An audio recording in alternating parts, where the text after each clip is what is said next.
수요 말씀 묵상, 오늘은 12월 3일 25년입니다. 함께 기도하시겠습니다. 천지를 창조하시고 지금도 온 우주 만물을 다스리시는 우리의 아버지 하나님, 지난 3일 동안도 주님의 은혜 가운데 우리 모두를 인도하여 주셔서 감사합니다. 오늘 함께 수요 말씀 묵상으로 우리를 불러주시니 또한 감사합니다. 빠른 시간의 흐름 속에서 맞는 12월의 첫째 수요일에 우리가 주님의 말씀을 듣고 묵상할 때 우리에게 주시는 그 말씀이 우리의 생명되는 말씀, 능력의 말씀, 위로와 격려의 말씀 되도록 우리를 인도하여 주시옵소서. 감사드리며 예수님의 이름으로 기도합니다. 아멘. 오늘의 말씀은 느헤미야 7장 5절부터 73절입니다. 오늘은 구절이 길어서 혼자 읽으시고 우리 함께 말씀 묵상을 하도록 하겠습니다.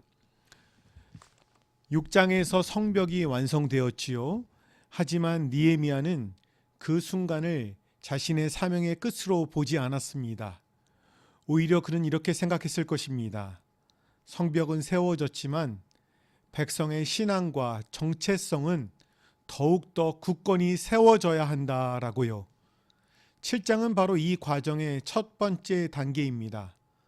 오늘 본문은 언뜻 읽으면 너무 긴 족보와 숫자가 나와서 참 지겹고 힘들게 느껴지기도 합니다.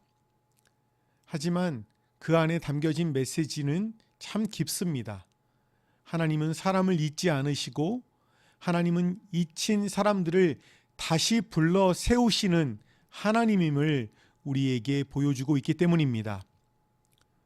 7장 5절에서 하나님은 사람을 다시 세우는 일에 관심이 많으신 것을 볼 수가 있습니다. 성벽 이후 첫 번째 사명은 백성 명단을 회복하는 것이었습니다. 하나님이 느헤미야의 마음을 감동시키셔서 가족별로 등록하게 하셨다라고 말씀하고 있습니다. 성적 재건을 완성한 느헤미야에게 하나님이 새 마음을 주십니다. 그 마음은 목록을 만들고 사람들의 이름을 확인하고 공동체의 뿌리를 회복하는 것이었지요. 하나님은 건물보다 사람을 중요하게 여기십니다. 성벽이 완성되었지만 백성이 없다면, 예배가 회복되지 않는다면 성벽은 아무 의미가 없기 때문이지요. 그러면 유럽에 가면 멋진 예배당들이 이슬람 사원이나 술집 등으로 팔린 경우를 많이 볼 수 있습니다. 우리가 염려하는 것은 앞으로 미국과 한국에 있는 교회당들이 이렇게 되지 않을까라고 많은 신학자들과 목회자들이 걱정하고 있는 것이 현실입니다. 그런데 왜 족보를 확인했나요? 귀한 백성들이 누구인지 확인하는 것은 단순한 그냥 기술적인 작업이 아니었습니다. 이것은 정체성 회복을 위한 과정이었습니다. 우리는 누구인가? 우리는 어리석은 백성인가? 하나님은 우리 조상을 어떻게 인도하셨는가? 이스라엘은 포로 생활 동안 정체성을 많이 잊어버렸습니다. 잃어버렸습니다. 그래서 먼저 신앙의 뿌리부터 회복해야 했습니다. 우리는 하나님의 말씀 가운데 우리 자신이 누구인지를 항상 기억해야 합니다. 그렇지 않으면 빠른 시간의 흐름 속에서, 세상의 풍파 속에서 내가 누구인지, 내가 하나님의 백성으로서 어떻게 살아야 하는지를 잊어버리게 되기 쉽기 때문이지요. 하나님은 사람들의 이름을 기억하십니다. 본문에 길게 이름들이 나열됩니다. 약 42,360명의 사람들이 나옵니다. 사람에게는 지루한 목록이지만 하나님에게는 귀한 이름들입니다. 포로에서 돌아온 사람들, 예루살렘을 다시 세운 사람들, 하나님을 붙잡은 사람들, 하나님은 이름 하나하나를 잊지 않으십니다. 오늘 우리도 그렇습니다. 우리는 때로 작은 사람, 마음이 아프고 돈이 없고 이름도 잊혀진 사람처럼 보이고, 그래서 하나님이 우리의 이름조차도 잊어버리신 게 아닌가라는 생각이 들 때고 있습니다. 그러나 하나님은 그 이름 하나하나를 부르시고 있습니다. 아무도 우리의 이름을 크게 부르지 않는다고 생각하시나요? 하나님께서 오늘 우리의 이름을 부르시고 우리를 세워주십니다. 6절부터 63절에 보면 하나님이 예배 공동체를 다시 세우시는 것을 보게 됩니다.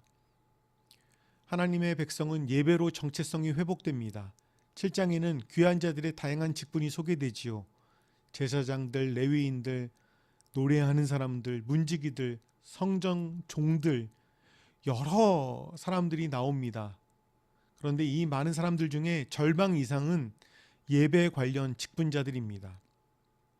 왜 이렇게 예배 관련된 사람들을 나오게 했나요? 포로 생활은 예배를 잃어버린 세월이었죠. 여러분, 예배가 무너지면 신앙생활이 무너지고 정체성이 무너집니다. 그래서 귀한 후에 하나님이 가장 먼저 회복시킨 것은 성벽보다 예배와 제사 체계였습니다. 여기에 등장하는 직분들을 보면 직분자의 다양함을 볼 수가 있습니다. 예배가 결코 제사장 한 사람의 일이 아니라는 것을 알 수 있습니다. 제사장, 레위인, 찬양대, 문지기, 성전, 종, 서기관, 관리, 정리하는 사람, 문을 열었고 닫는 사람 등이 나옵니다. 하나님은 다양한 사람들을 통해 예배 공동체를 세우십니다. 우리 교회도 그렇습니다. 주보를 만드는 손, 교회 문을 여는 손, 교회 봉헌을 계수하는 손, 기쁨으로 악수하는 손, 설거지를 하는 손, 쓰레기통을 정리하는 손, 뒷정리를 하는 손, 모두 하나님이 세우시는 예배 공동체의 일원입니다. 예배를 지키기 위한 철저한 영적 관리를 우리가 61절부터 64절에 볼 수 있습니다. 특이한 것은 여기서 제사장 신분을 확인할 수 없는 자들이 있었다는 것입니다. 그들은 제사장 직분을 맡지 못했습니다. 왜냐하면 예배는 아무나 마음대로 할 수 있기 때문이 아니라 하나님의 기준으로 해야 하기 때문입니다. 오늘 우리 예배도 마음대로가 아니라 하나님의 말씀 기준대로 회복되어야 합니다. 혹자는 예배 없이도 신앙생활을 할 수 있다라고 얘기하기도 합니다. 예배를 드리는 사람은 모두 신앙생활을 잘한다고 말할 수 없습니다. 때로는 예배는 한 번도 빠지지 않고 잘 드리는 것 같지만 신앙과 삶은 엉터리인 경우도 있지요. 하지만 예배 생활을 귀하게 생각하고 우선순위를 두지 않으면 결코 신앙생활을 할 수 없음을 우리는 또한 기억해야 합니다. 70절부터 13절을 보면 하나님은 희생과 헌신으로 공동체를 세우게 하심을 볼 수 있습니다.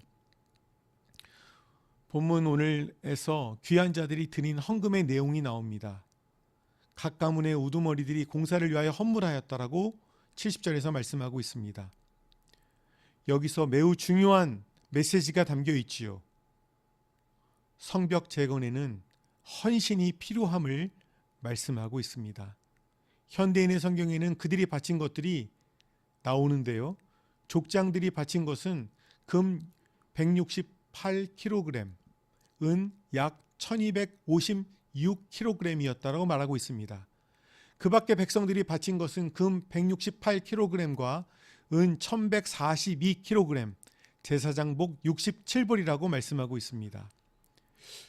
귀한 백성들이 모두 포로에서 돌아온 가난한 백성이기 때문에 그들이 드린 그 물질의 양이 참 놀랍습니다. 그런데도 그들은 기쁨으로 드렸습니다. 헌신은 억지로 나오는 것이 아니라 감사해서 나옵니다. 포로에서 돌아왔다는 것 자체가 은혜였습니다. 예루살렘 성이 다시 세워진다는 것도 은혜였습니다. 은혜를 깨달은 사람은 자연스럽게 헌신으로 하나님께 반응합니다. 우리가 예수님의 십자가와 부활을 통한 죄 용서함과 구원에 대한 확신이 있는 사람은 헌신으로 하나님께 반응하게 됩니다. 헌신은 억지로 하는 것이 아니기에 우리 안에 하나님의 은혜가 차고 넘쳐 하나님과 교회를 위해 헌신하는 주님의 백성들 되시기를 주님의 이름으로 축복합니다. 같이 기도하시겠습니다.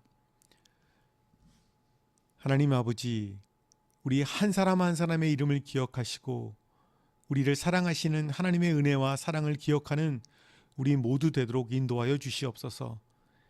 예배를 소중하게 여기고 개인과 가정과 교회의 예배의 자리에서 하나님을 높이며 하나님을 만나는 시간 되도록 인도하여 주시기를 기도합니다.